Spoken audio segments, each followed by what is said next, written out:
एक हरे भरे जंगल में चार गायें गहरी दोस्ती के बंधन में बंधी एक साथ रहती थीं। वे खाती पीती थीं, सोती थीं और एक दूसरे पर नजर रखती थीं। उनकी अटूट एकता एक अभेद्य रक्षा सूत्र बनाती थी।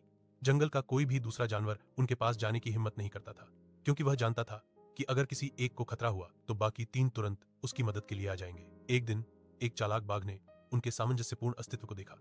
उसने उनकी सामूहिक शक्ति को पहचाना और समझा कि जब तक वे एकजुट रहेंगी वह उन्हें कभी नुकसान नहीं पहुंचा सकता। उसने इंतजार करने का फैसला किया, धैर्यपूर्वक कलह फैलाने के मौके का इंतजार किया। आखिरकार गायों के रिश्ते में दरार आ गई।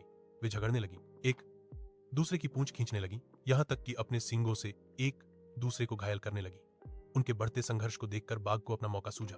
उसने उनसे कहा कि वह इसी पल का इंतजार कर रहा था, क्योंकि उसका मानना था कि ये गायें तभी मजबूत होती हैं जब वे साथ होती हैं। अब जब वे अकेली हैं तो उसने कहा, उन्हें एक एक करके मार गिराना आसान होगा। फिर बाघ पहली गाय के पास पहुंचा। गाय को अपनी कमजोरी का एहसास हुआ। अब उसके साथ उसकी सहेलियां नहीं थीं। उसने अपनी सहेलियों की सुरक्षा की गुहार लगाई और खुद को बलि के रूप में पेश किया। बाघ मान गया और उसे खा गया। फिर वह अगली गाय की ओर बढ़ा, जिसने भी खुद को बलि के रूप में पेश किया। अपनी शेष सहेलियों की रक्षा की आशा में बाघ ने उसे भी खा लिया। उसकी भूख बढ़ती जा रही थी। फिर उसने तीसरी गाय का पीछा किया, जो तेजी से मुड़ने और छिपने की कोशिशों के बावजूद अंततः पकड़ी गई और उसे अपना भोजन बना लिया। अंत में केवल एक गाय बची। अपनी सहेलियों के चले जाने से थकी और दुखी उसके पास जाने के लिए कोई जगह नहीं थी। बाघ विजयी दहाड़ते हुए उसके सामने प्रकट हुआ।